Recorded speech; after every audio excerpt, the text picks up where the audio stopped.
everyone. Welcome back to Underreported Stories, where I cover the news that CNN, MSNBC, and Fox News fail to report on or don't report on enough.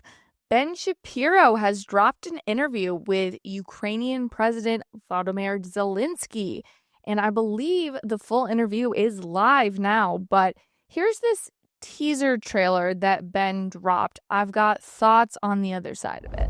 I want to start by asking you about the meeting that you had in the Oval Office. How do you feel that you could have handled things better with the president and vice president? The meeting in the Oval Office, it did not help Ukraine. You spent nearly $200 billion to the defense of Ukraine. There are lots of questions about where the money is going. There's nothing to hide. We're absolutely open. Wouldn't an audit be possible by the United States of where those dollars are going? I think this is a hot take. I don't think this interview has much to do with Zelenskyy as it might appear.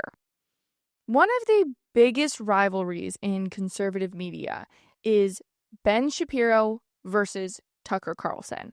And I think a lot of people believe that this rivalry is somewhat newfound since Tucker's comments on the war with Israel, since his post-Fox era into new media. And I can tell you very confidently that this Ben versus Tucker beef spans years.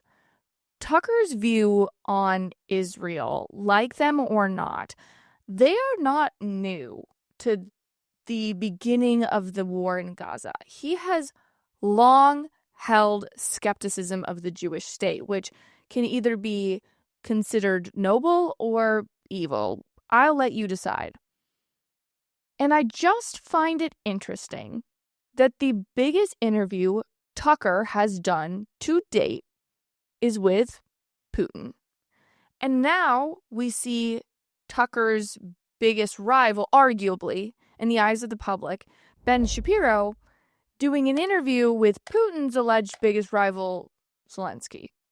Again, I honestly believe this is more of an internal rivalry war than we are giving this interview credit for.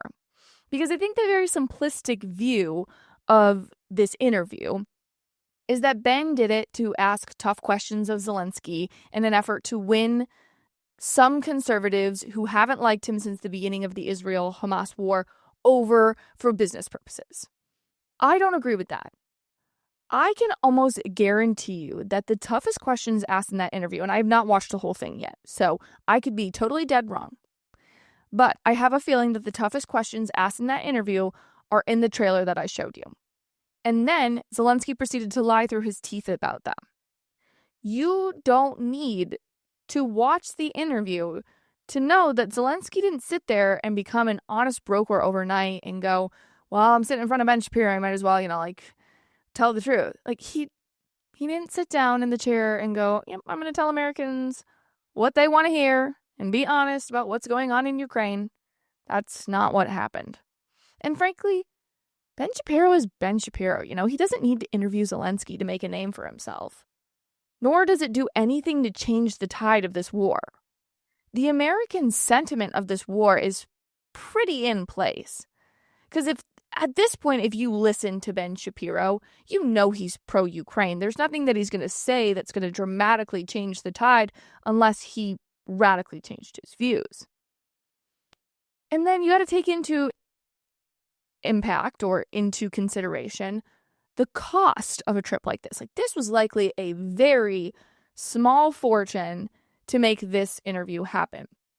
You're not just flying Ben out, but you're flying his security team out. You're buying hotels. You've got to fly a whole crew over there. You got your production team, your camera team. I don't know if they brought the editing team in an effort to make it easier with, with the translator and whatnot, because it's very clearly translated for Zelenskyy. You can see they have the little ear thing in their ear for translation purposes.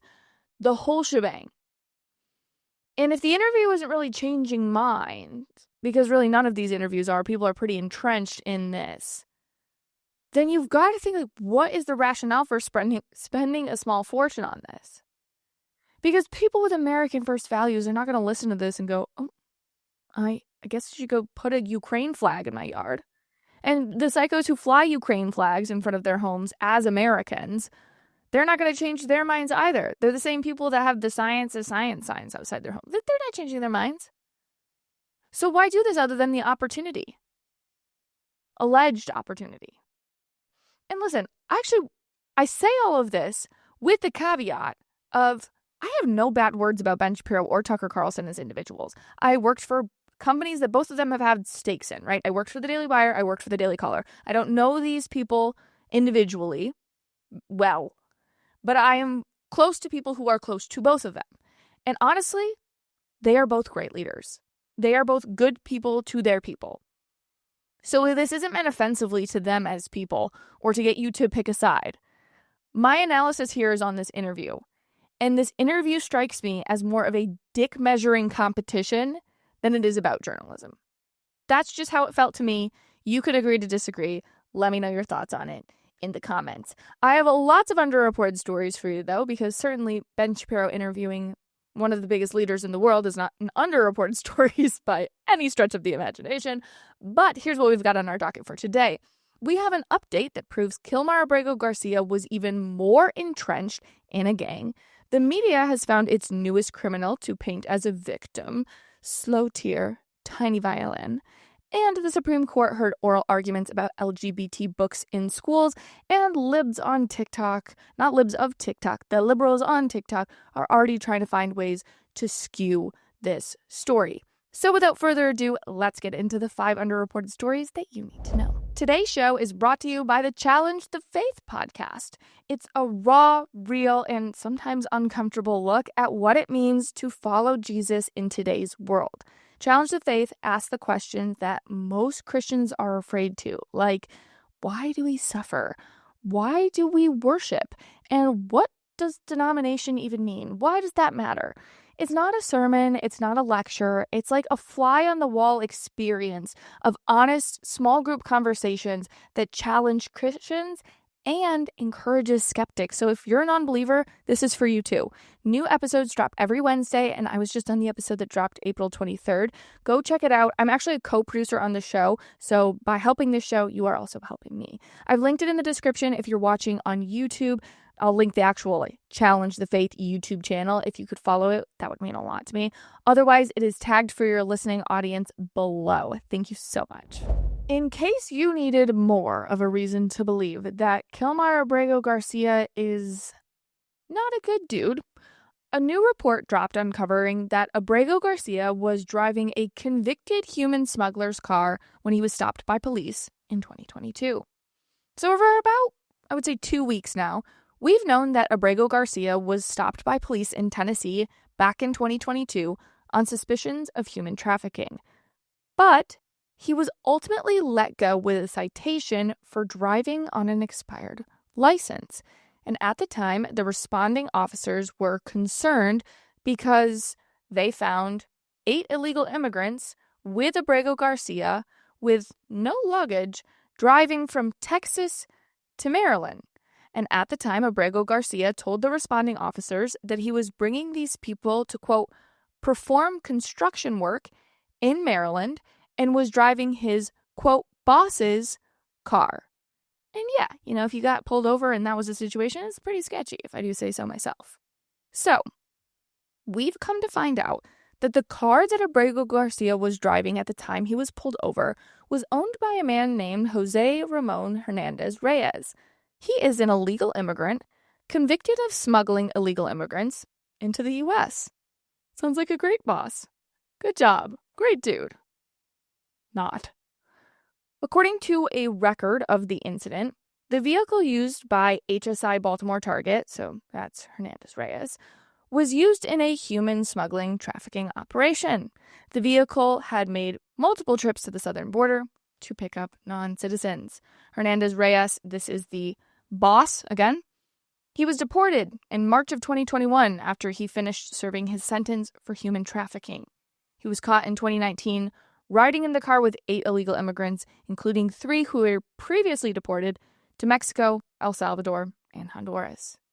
That is the man who Abrego Garcia self-proclaimed he was working for, or with. Human smugglers and human traffickers. If people don't see that Abrego Garcia is not a good dude, I don't know what else I could possibly do to help show people the obvious truth. I have reported on this story ad nauseum to the point where I hate hearing the name Abrego Garcia. I've heard it so many times. It's so annoying.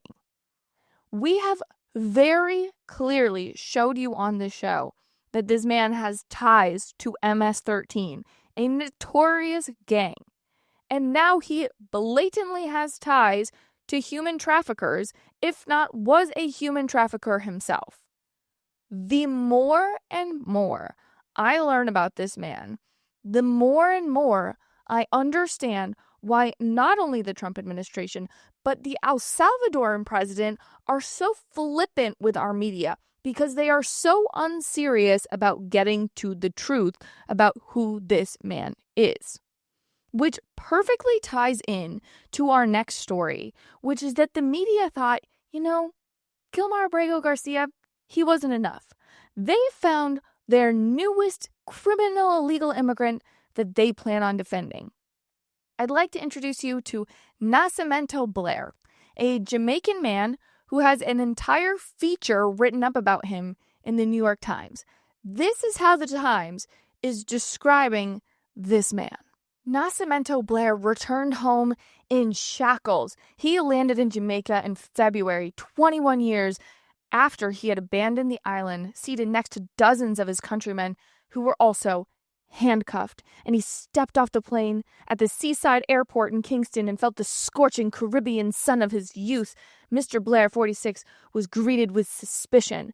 Goes on to say, where is it?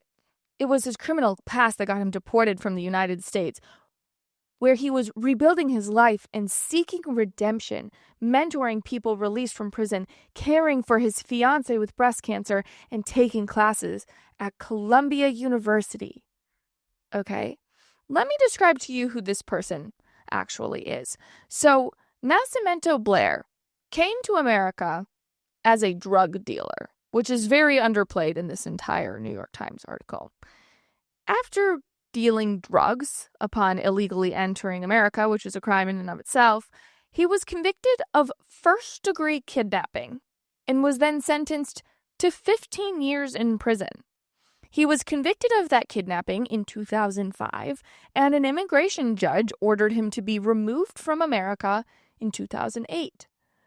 Blair, the illegal immigrant, then filed an appeal with the Board of Immigration Appeals because he would have rather stayed in the U.S. prison system than left.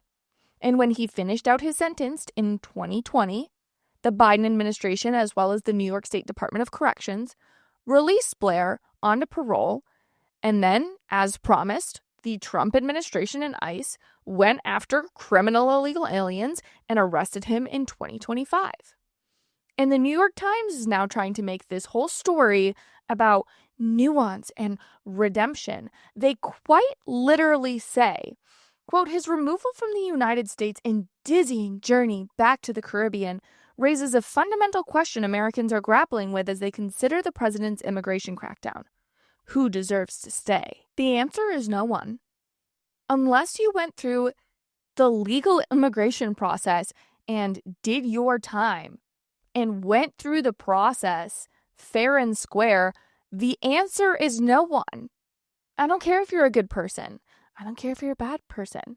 If you flout the laws of the United States of America, even for the best, for the most noble reason, you do not get to stay here. That's not how borders or immigrations work in any other country, and there's no exception for America. And it's only stupid people that make that argument, and I don't say that lightly as a critic of this policy. This is stupid. It's not common sense. Because story time for you, I think I've made it pretty well known that I serve at my church right now. And there's a guy from Uganda that serves at the church alongside my husband. He's on the team that my husband serves on. And he's on a work visa, this guy from Uganda, here in America on a work visa. And they were talking about some sort of like team training that they were about to have later that week. And the Ugandan guy couldn't make it. And he was like, yeah, I got to go into the city I got to get my green card. I have my green card interview. Telling my husband all about it. And, he's got that thick Ugandan accent, super cute, super funny guy. Got a family and his kid is adorable. And he, I think unknowingly, was kind of ripping on the libs without even realizing what he was saying. He was sitting there kind of like, if you follow the rules and you're here for the right reason, you're being a good person. Like, the process is pretty easy and simple. Like, I've had a pretty easy time. Everybody keeps telling me America's racist. I'm black as black can be. And like, look at me. I'm having a great time. Like, it was so funny because I don't think he realized he was being political. Like, he was just speaking facts and spitting truth and being based. And I was so here for it. But second, I was just like, thank you. Like, literally, my husband was sitting there. Jake was like, do you want to come on my wife's podcast? She would love this. And he's like, oh, no, I don't think that's a good idea. I'm like, no, I don't think that's a good idea for you either. But he's so right. And, you guys all know I'm a Canadian immigrant. I went through the immigration process. And I get it. Like, it's irritating to go through the process. It's bureaucracy. I'm currently changing my name. And I've just spent the last week, seriously, a week-long process just to change my name with Delta. Okay? Like the flight. Okay? Like Delta, the airline. I understand that processes are irritating because they're bureaucratic by nature and they're supposed to be slow. I understand it's not fun. But what are you to expect?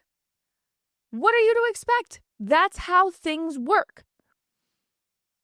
The people that come into this country, that come here legally, they can stay, right? You do the process no matter how burdensome, although if you just follow the rules, they're not that effing burdensome.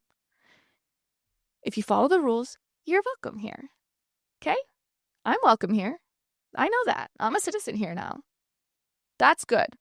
Illegal immigrants who are good people or claim to be better people because they took a couple classes at Columbia, but they simultaneously kidnapped someone, those are not welcome, okay? I just don't think it matters. The nuance of it simply does not matter. I don't care if you're the best. I literally don't care if you're the best of the best person. Come here legally, okay? I don't understand why that's so difficult for people to wrap their minds around. I know you and I are like, we're on the same page. You get it. You get me.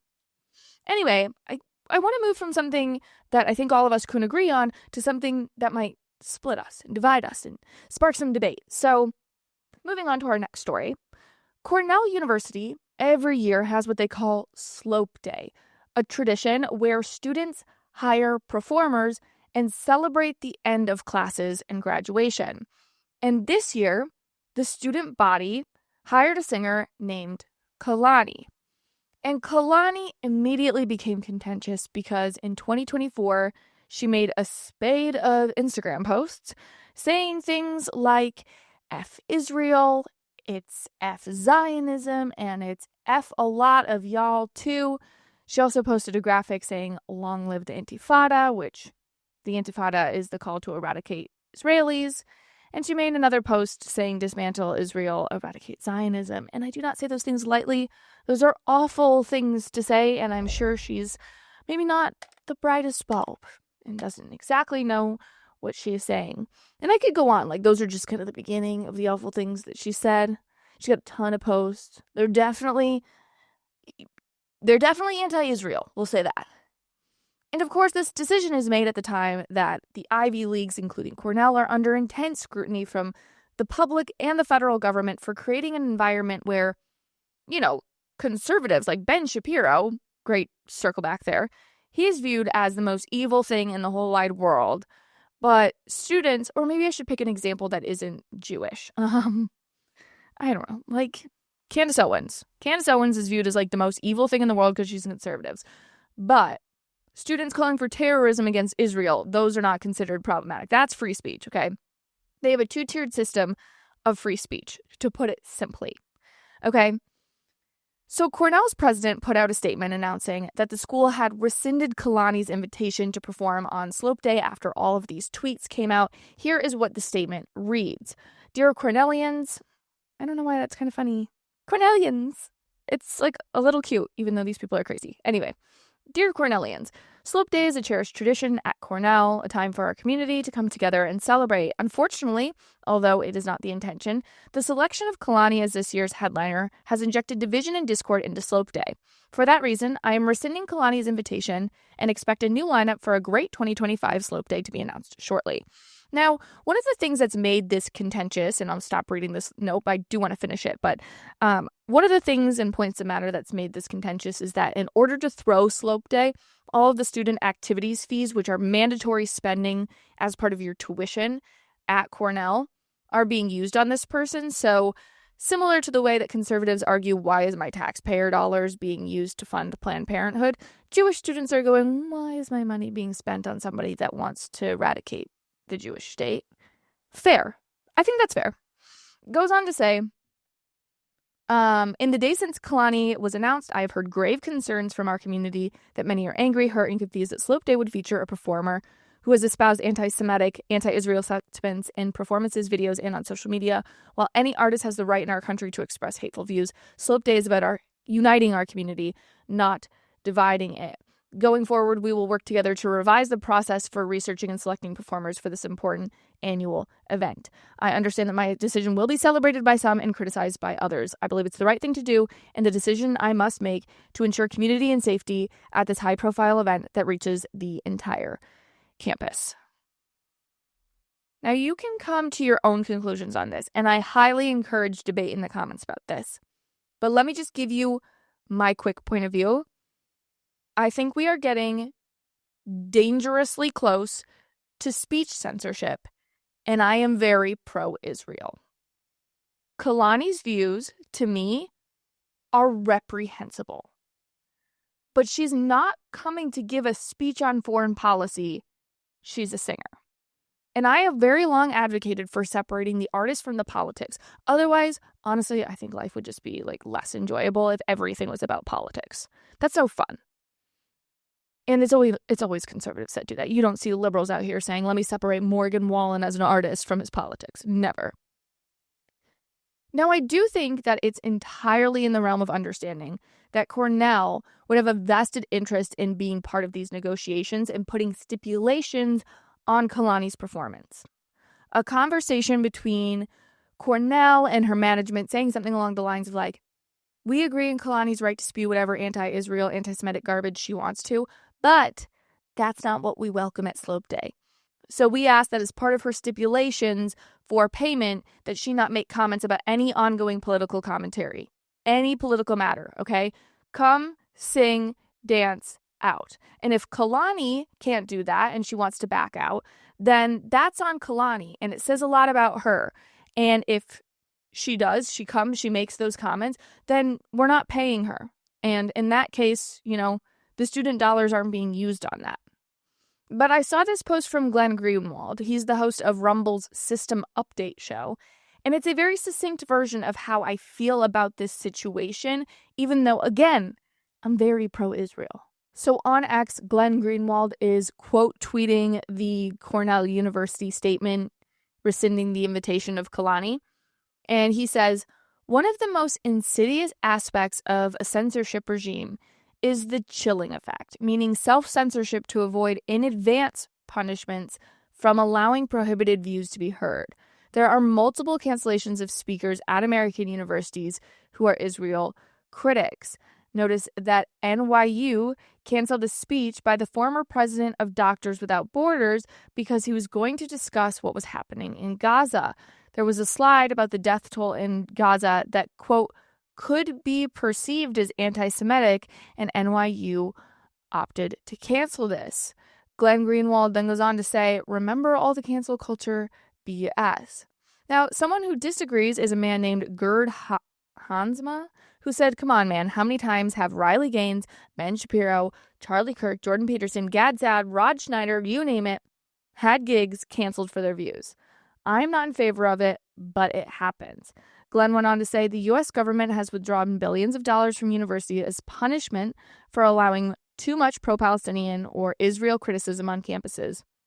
In one of the most extreme state censorship campaigns against academic freedom in years. That's the vital context. And again, Glenn's words are Glenn's words. They're not my words. I just think that this is a really contentious issue that's growing more contentious. And I know a lot of my Jewish friends say that no one is trying to silence anti-Israel critics. However, they'll say, there are consequences to speech. Free speech means you're able to say it, not that you don't have to have consequences of that free speech. And while I think that's fair, I still stand by Glenn's statement that intense consequences to speech of Americans creates a chilling effect. But please, let me know your thoughts in the comments. I feel like this could spark great debate. And while I'm open-minded, I'm just always on the side of free speech. And so it's hard to think anything other than, trying to create an environment where there's 100% free speech, even if I think the views that are being spewed are disgusting. And I say all of that because I love uncovering the truth, whether it's in politics, in media, or even the truth about what's in our cleaning products or so-called cleaning products. Most of these store-bought cleaning products that you're using are loaded with toxic chemicals, hormone disruptors, and allergens. And come on, guys, we are talking about things that can impact your health, your kids' health, and even your pet's health. That's why I made the switch to Branch Basics. I am in my Maha era, and their products, Branch Basics, they're completely non-toxic and completely human-safe. There are no synthetic fragrances, no weird chemicals. They just use plant and mineral-based formulas that leave your home truly clean without compromising your health. If you are ready to toss the toxins, head over to branchbasics.com/Chrissy, or you can use the link in the description. And when you use code Chrissy, that's CHRISSY, you get 15% off of your first order. Again, use code Chrissy at checkout. The Supreme Court is taking up a huge case and recently heard oral arguments in a case called Mahmoud v. Taylor. So the case is a bunch of religious parents and a bunch of different religious parents. So we have Muslim parents, Jewish parents, Christian parents, all of them come together to sue the Montgomery County Board of Education. So a little background. Montgomery County Public Schools, which I'm going to call MCPS for brevity's sake. So MCPS started putting books about drag queens, intersex flags, books about very sexual topics in nature that aren't even about just sexual topics, but they're crafted and designed for children. So they're made extra colorful designed to be eye-catching for children.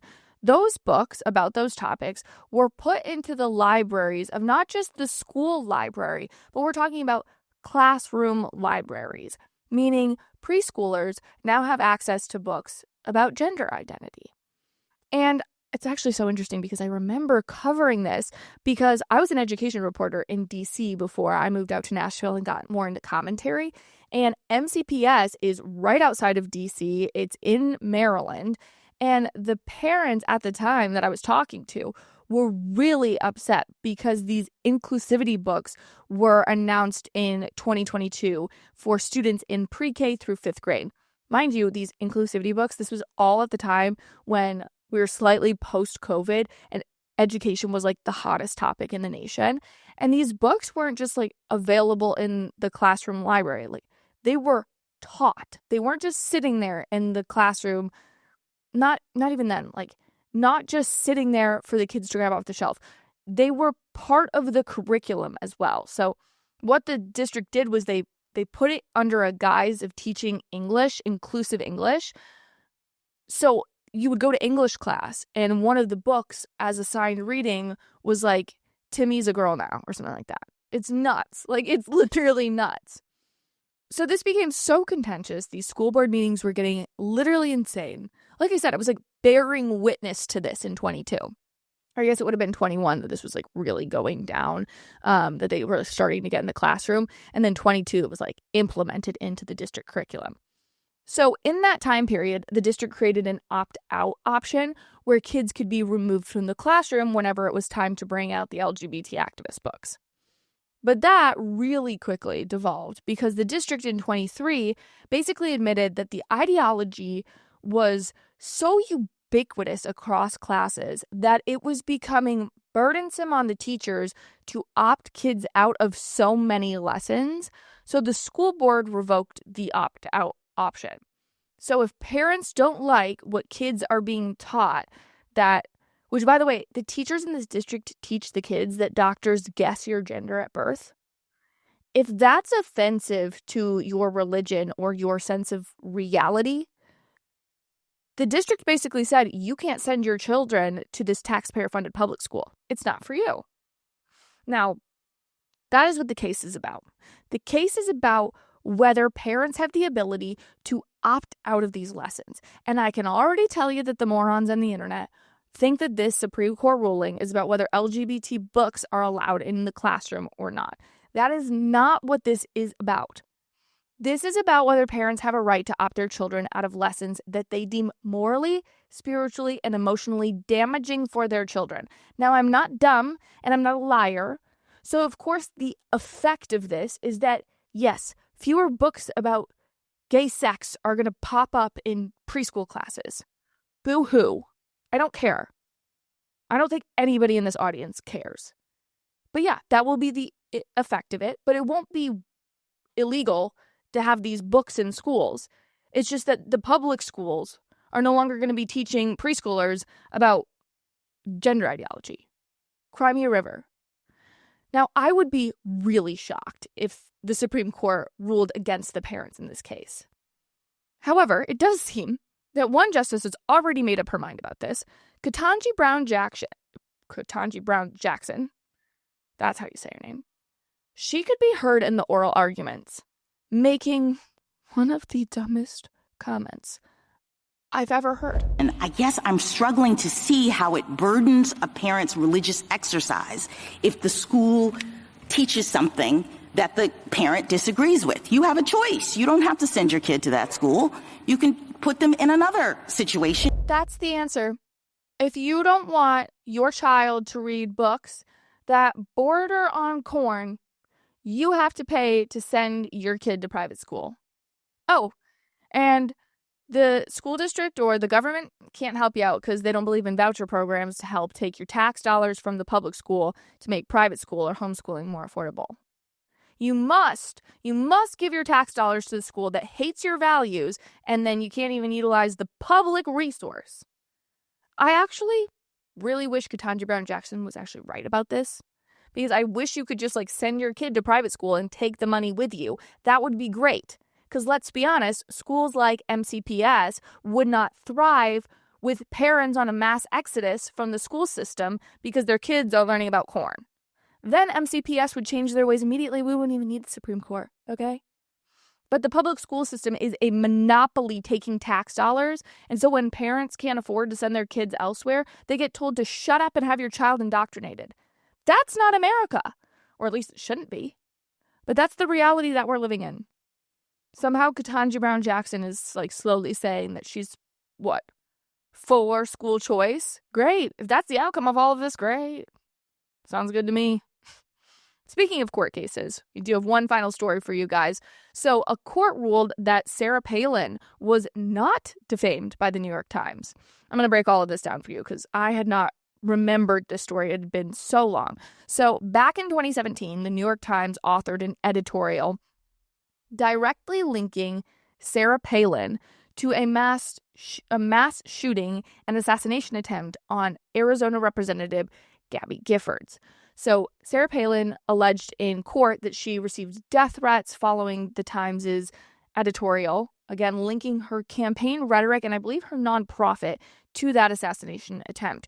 This was all over the 2017 article. Basically, the whole article in and of itself was about that crazed Bernie Sanders supporter who shot Republican Representative Steve Scalise.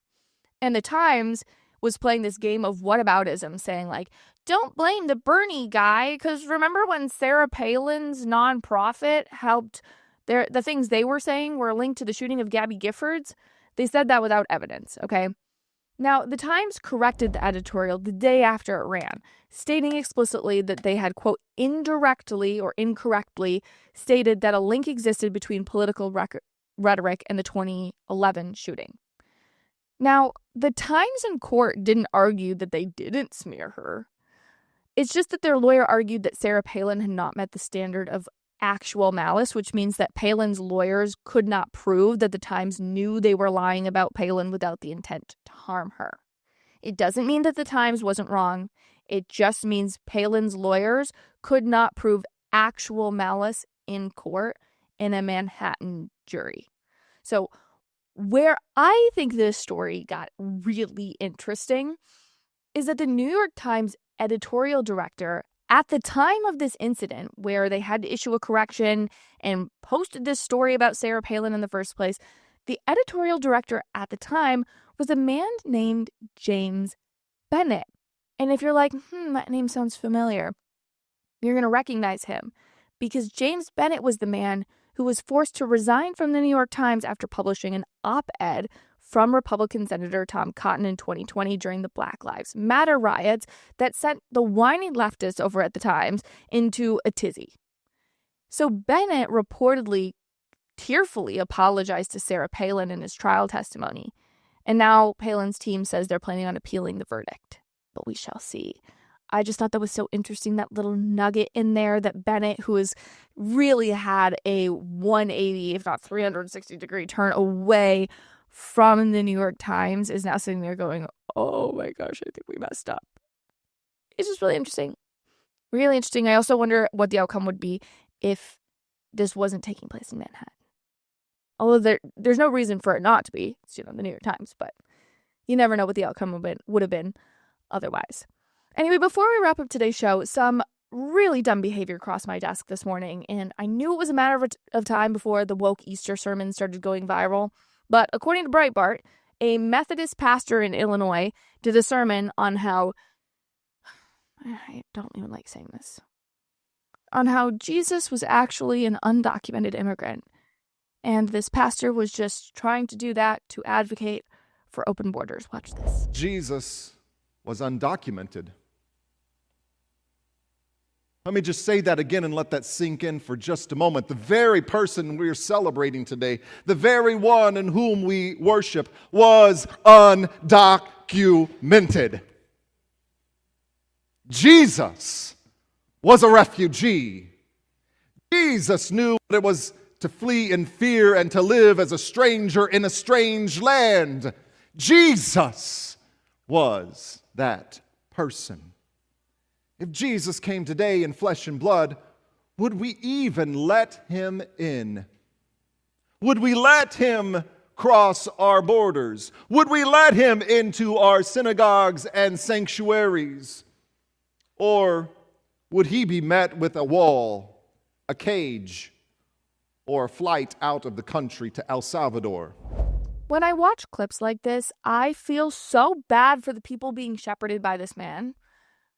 But worse, I know that while it is my job as a Christian to judge him, because yes, if you read the Bible, Christians are definitely called to judge other Christians. We're called to not judge the non-believer, but we are called to judge other Christians, okay? Me judging him on a podcast is not going to be nearly as bad than the judgment of standing before God after saying this as a pastor. I cannot imagine the fear that I would feel standing in front of God himself and having to atone for telling a congregation of people lies about his son because those lies fit my political narrative.